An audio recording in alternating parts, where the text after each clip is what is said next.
Bonjour et bienvenue sur le podcast de Cap sur Ikigai. Je suis Violaine Capet, spécialisée dans l'accompagnement des crises de sens existentielles dans le monde professionnel. À qui ai-je décidé de vendre mon temps ?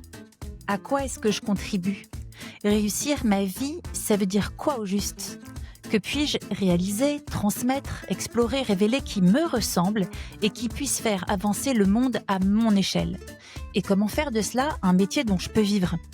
Si vous tournez en rond dans votre job, si le sens de votre vie vous obsède, si vous avez des convictions à revendre, des priorités humaines non négociables, et si votre besoin de vous sentir utile est plus fort que tout, eh bien ce podcast est vraiment pour vous.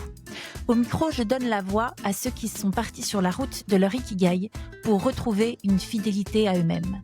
Ici, vous entendrez leurs peurs, leurs moments d'adrénaline, leurs coups de déprime et leur nouvelle respiration. Puisse-t-il vous entraîner dans leur élan et vous permettre de retrouver le vôtre. Aujourd'hui, j'accueille Clarisse qui vient pour la 3e fois séjourner dans la petite station balnéaire du bassin d'Arcachon où j'ai élu domicile et le domicile de mon cabinet face à la plage. Quand j'ai lu le premier message de Clarisse, mon cerveau s'est dit « Chouette, j'ai affaire à une vraie multipotentielle, manifestement ouverte sur la vie et tant d'activités qu'elle permet, une femme militante, engagée, qui a envie de dire, de défendre, d'incarner, et qui souhaiterait enfin faire quelque chose de tout cela. » Et je n'ai pas été déçue. Je ne résiste donc pas à vous lire le petit message qu'elle m'a écrit, pas si petit que ça. Bonjour. C'est en écoutant un podcast que j'ai découvert vos services. Je viens de commencer un nouveau métier en CDI dans une entreprise qui offre de bons avantages, 2 km de la maison, bon salaire, label Great Place to Work. Mais voilà, je m'ennuie à mourir et je m'y sens mal. J'ai l'habitude de m'ennuyer au boulot, mais depuis que je suis mariée avec un crédit, je ne change plus aussi souvent de boulot par sécurité. Je compense alors avec de nombreuses autres activités, politiques, associatives, auto-entrepreneuriat, écriture, mais ça ne suffit plus. Les journées sont longues, je me sens frustrée et j'ai l'impression d'avoir le cerveau qui s'éteint d'ennui et avec lui la petite flamme qui fait ma personnalité. Il est peut-être temps pour moi de profiter de ce carrefour, fin de période d'essai en mai, pour découvrir une autre voie. Ce programme m'intéresse car j'ai découvert récemment la notion de multipotentiel et je me reconnais sur de nombreux points. Je me suis conformée ces dernières années à une stabilité professionnelle, mais je ne me sens plus assez stimulée et je crois bien que ça finit par m'angoisser. Pour autant, je n'ai aucune idée d'orientation réaliste. Je ne suis bercée que de rêves un peu trop grands et par la peur de ne pas assurer financièrement. Au plaisir d'échanger, Clarisse Réalé. Clarisse, bonjour. Bonjour. Est-ce que tu peux te présenter et revenir sur cette situation dans laquelle tu te trouvais quand nous nous sommes rencontrés ? Oui, alors donc je suis Clarisse, j'ai 39 ans, j'habite dans le Finistère et je t'ai envoyé un mail en effet l'année dernière parce que je tournais en rond au boulot, rien de nouveau évidemment, mais j'avais vraiment l'impression de laisser passer des années de ma vie filer sans rien en faire. Voilà, donc c'est ce qui m'a poussée à réfléchir à des solutions et pour être tout à fait honnête, j'ai profité de moments d'ennui pour chercher un petit peu sur internet, pour quelles raisons est-ce que c'était si difficile de s'intégrer, avec des collègues de travail parfois ou en tout cas de réussir à suivre, un mode de travail et des méthodes de travail qui me convenaient pas parce que je les trouvais tellement insuffisantes et que je m'ennuyais et qu'on ne me donnait pas de travail. Et c'est comme ça que j'ai découvert qu'effectivement mon profil, était peut-être un petit peu particulier et que c'était pas complètement, inutile, de demander un coup de main à quelqu'un qui savait de quoi il s'agissait. Merci. Est-ce que tu te rappelles au cours de notre accompagnement ou à l'occasion d'autres événements, le moment où tu t'es donné le droit de penser à un meilleur alignement ou petit à petit, alors je dirais pas ton projet, mais en fait, moi je peux postuler, j'ai quelque chose à apporter qui est bien plus grand que ce qu'on me propose, d'être, de mettre ton engagement au service de quelque chose de plus grand, que ce à quoi tu étais, habituée, auparavant? Oui, parce que quand on a commencé l'accompagnement, ma vie était faite de plein de petites boîtes. Il y avait une boîte pour l'engagement, une boîte pour le militantisme, une boîte pour la profession, le métier Il y avait une boîte pour l'art, il y avait une boîte pour la curiosité, il y avait une boîte pour l'apprentissage, il y avait beaucoup de boîtes et je passais d'une boîte à l'autre avec des temps qui ne convenaient pas toujours à chaque besoin ou à chaque envie. Et il y a un moment de l'accompagnement où tu m'as dit mais en fait t'as pas à choisir. Tu peux ouvrir toutes les boîtes, mélanger tous les contenus et juste faire ça tout le temps. Et je crois que c'est là que j'ai eu le déclic, où je me suis dit mais en fait j'ai pas à choisir entre les différents métiers que j'ai pu exercer, les compétences que j'ai agrégées, à choisir entre mes compétences heu, et mon savoir-être. J'ai pas à choisir entre mes engagements et mes valeurs. J'ai pas à choisir entre ma créativité et ma sensibilité. J'ai pas à choisir entre mon ambition de changer le monde et, euh, et mon empathie. Et en fait, je me suis dit, bah ok, maintenant, c'est un petit peu comme quand on ouvre des boîtes de Lego. On peut aussi décider de verser toutes les boîtes de Lego sur la table et de construire quelque chose avec toutes ces pièces qui étaient séparées par couleur peut-être avant. Et c'est un peu ce qui s'est passé. Donc là, j'ai mis toutes les pièces sur la table et je me suis dit, ok, en fait, j'ai le droit de mettre toutes les pièces mélangées sur la table. Maintenant, bah, qu'est-ce que je vais en faire de ça pour que tout s'accorde, pour les utiliser toutes. Est-ce que je te demande si, avec le recul, tu ferais différemment? Je le demande quand même à toutes tous ceux que j'accompagne, donc je te laisse répondre avec une certitude que non, mais je veux bien avoir ton avis quand même.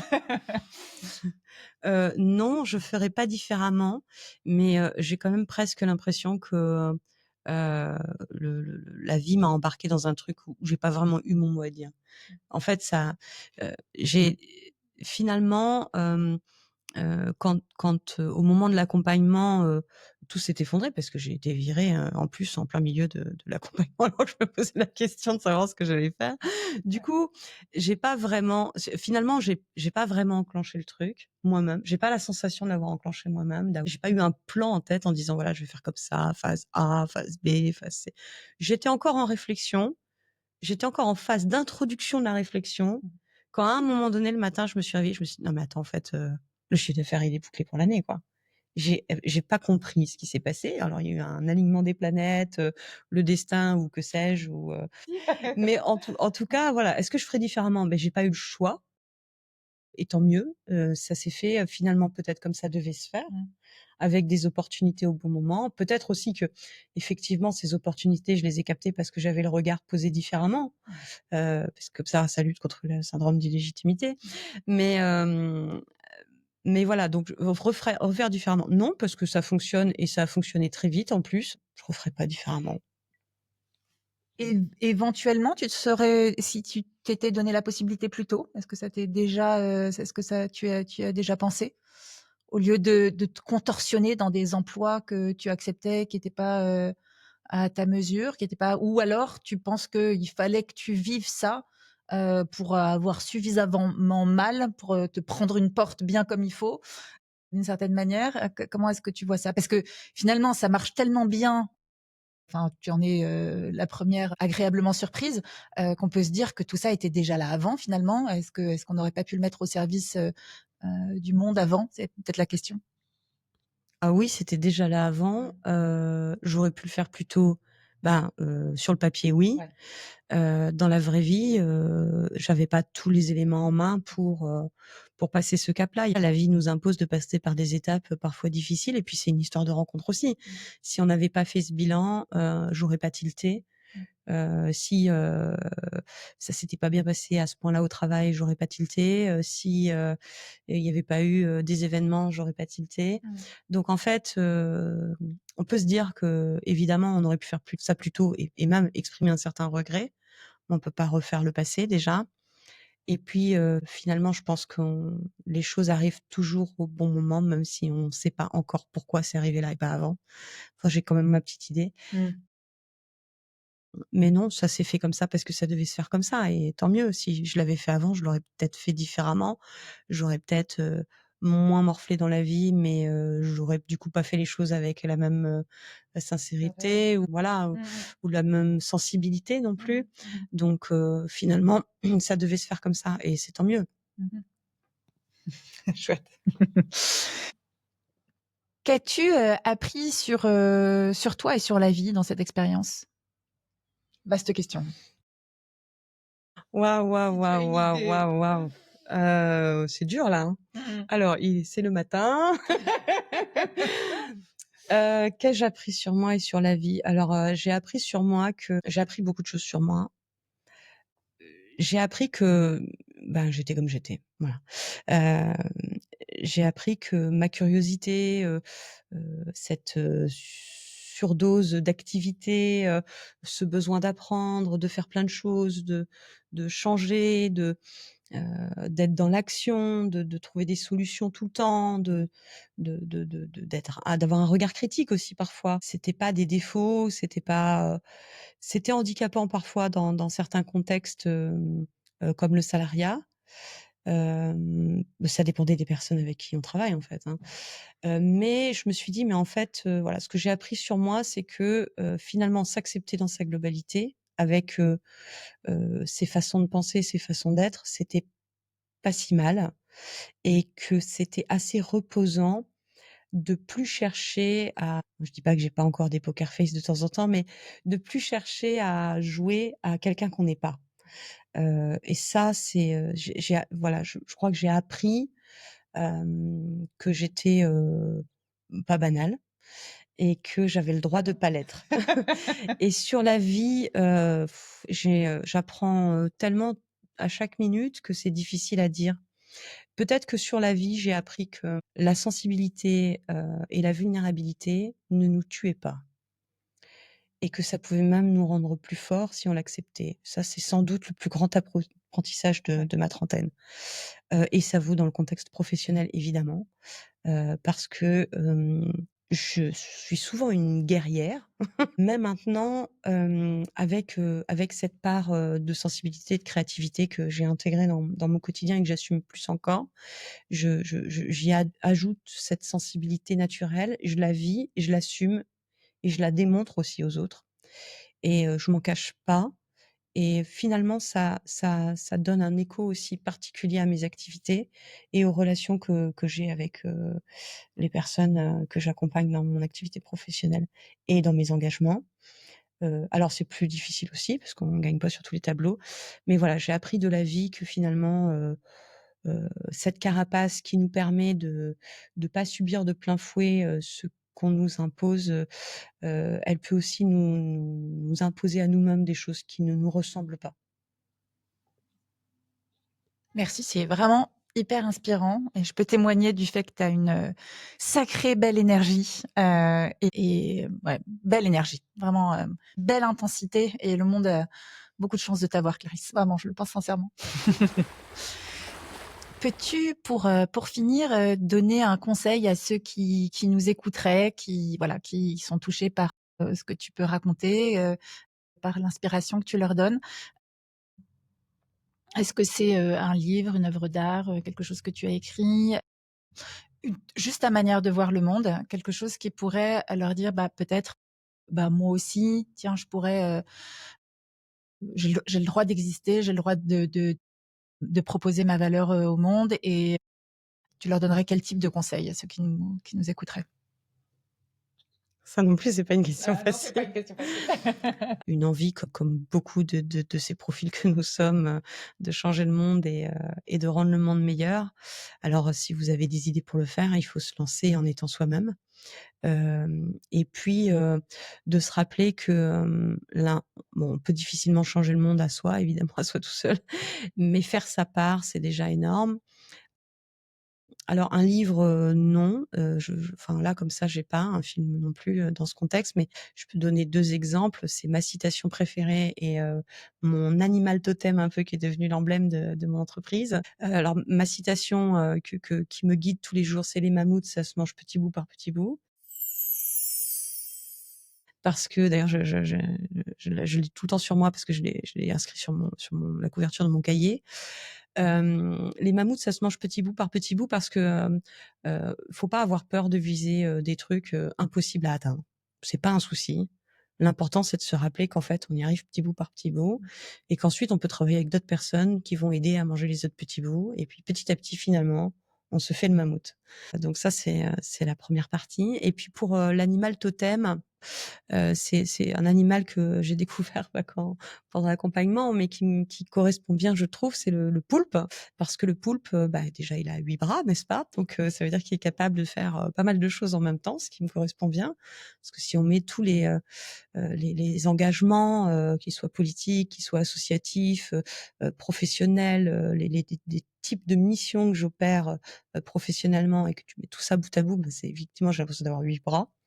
Et c'est pas grave, ils sont tous rattachés à la même tête.